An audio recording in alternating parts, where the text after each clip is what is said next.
Well, he did it, just like a lot of us thought he might. Elon Musk bought Twitter for $44 billion. So what does that mean? As I said before in the videos, when I thought that he might do a hostile takeover, I mentioned that a lot of people on the right would be really thrilled about it because they see him as a champion of free speech, and many on the left, of course, are concerned that he is going to overturn some of Twitter's policies for protecting their audience from disinformation and dangerous fake news. So what does this really mean? Of course, none of us know until he gets in there and gets to work. We don't know what it means, but I'm going to read you a statement that he released in a tweet on Twitter. So Elon Musk tweeted, "Free speech is the bedrock of a functioning democracy, and Twitter is the digital town square where matters vital to the future of humanity are debated.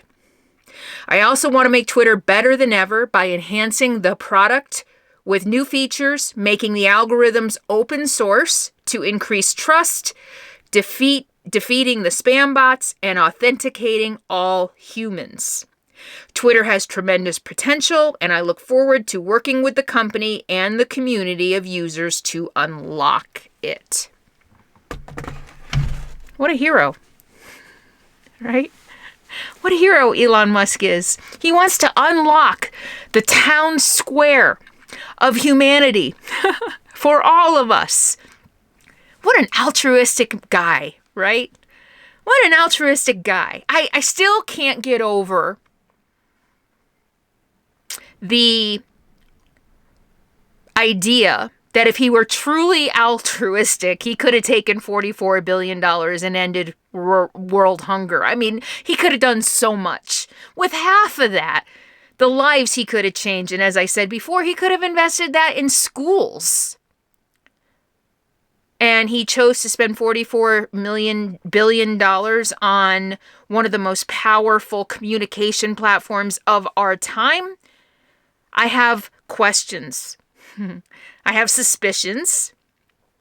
One of the richest men in the world, maybe the richest man in the world, controlling a platform that billions of people around the world, maybe millions, I'm not sure, use. And, you know, I saw some tweets about this, some people laughing, chiding other people. Oh, well, you've got problems if you get your news on Twitter. I get a lot of my news on Twitter. I follow a lot of news sources on Twitter. That doesn't mean that I don't fact check. If it's not from a source I am not familiar with or have never been aware of, there's one, I'm getting off on a little bit, but oh my gosh. It's a democracy now. I can't remember what it's called. They've been putting out some information that I can't back up anywhere. So yeah, a lot of people get their news on Twitter, and it's up to us as responsible citizens, no matter if it says democratic truth in front of it or not, we need to question it. We need to question everything, right?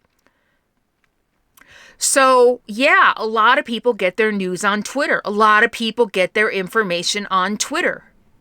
So what does this mean? What do I think it means that the Elon Musk is going to be controlling Twitter? So I've heard a lot of debate about how much free speech and maybe censorship or moderation there's going to be under Elon Musk. And I heard a good argument the other day that in order for the platform to survive, which of course he's invested $44 billion in making sure the platform survives, there has to be some moderation. Although I wonder with his statement that he's going to be revamping the technology side of it to make sure that everybody who uses it is a human and to reduce bots, I wonder how much then moderation will there be? I mean, if he's creating technology that is supposedly supposed to weed out bots and authenticate all humans, how much moderation, if he's operating under that mindset that he has an algorithm that's getting rid of fake people and bots, how much moderation then will he think is necessary? Right? So that's the argument I heard, that he is invested in making sure Twitter still works. He is invested in making sure people don't flee Twitter, because if there is no moderation, the way it is now, if there's zero moderation, the bots are going to take over and nobody's going to want to go there. Imagine if like Google didn't monitor their platform, and when you went to search for something, you got, bogus information or a bunch of bot or a bunch of advertisements instead of real research, real information. People would stop using it. The same with Twitter. If it's overtaken by bots, which without moderation it most definitely will be, nobody's going to want to go there because you're just going to be spammed with garbage all the time. The reason Twitter is as popular as it is because there has been a level of moderation. There has been a level of human involvement on the back end, or maybe not even human, but there has been a level of accountability, I guess, on the back end, keeping it a legitimate source for all of us, no matter what side of the aisle you're on, right? So if Elon Musk is going to put technology in place that makes all of us who use it authenticate and prove that we're human, thereby, in theory, getting rid of all the toxic bots, how much moderation will there be? That's my question. Sure, he can create behind the scenes technology to get rid of the bots, but that doesn't solve the disinformation. That doesn't solve conspiracy theory nuts, for lack of a better word, en masse, right? En masse going on and continuing to spread these ridiculous crackpot ideas. That takes a level of moderation. So I'm going to leave you with one more thought. I don't know if Musk is going to allow the former guy back on. I have a feeling he will, because he's all about free speech.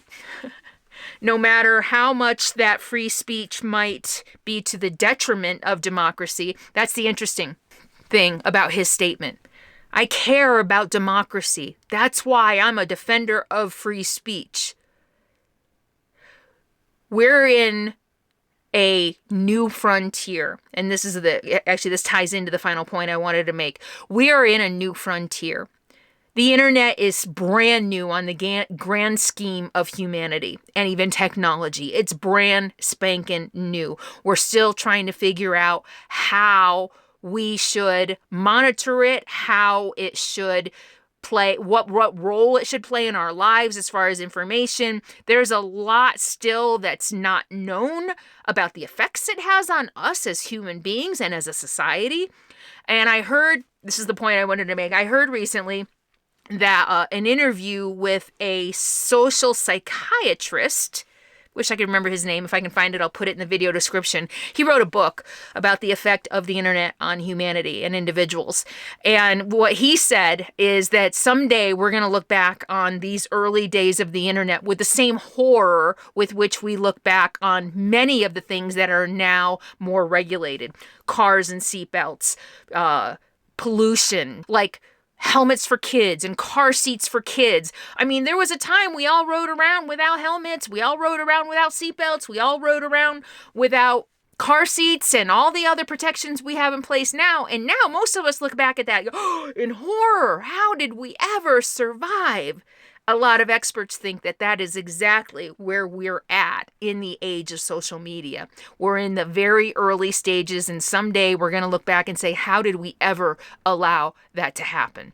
How did we ever allow a platform to be so mean and brutal and slanderous and misogynist? I mean, anybody who spends time online knows how horrific it is. And I think the other side of that is going to be someday we're going to look back and we're going to say, and hopefully it's not too late. Hopefully we don't have an after World War II Germany moment. You know what I'm saying? I'm hoping that we don't allow it to get that far, that after the fact, we look back and say, how did we let it get that far? Because that's what this is. This is disinformation on a grand scale for the sole purpose of confusing and dividing and holding on to power for non-altruistic reasons. That's what I think. So what's Elon Musk going to do with that power? We have yet to see, and I hope that we keep our eyes wide open, no matter what side of the debate you're on. one of the richest men in the world owning one of the most influential communication platforms in the world. What could possibly go wrong? All right, that's how I see it. I'll see you next time. Leave your comments below.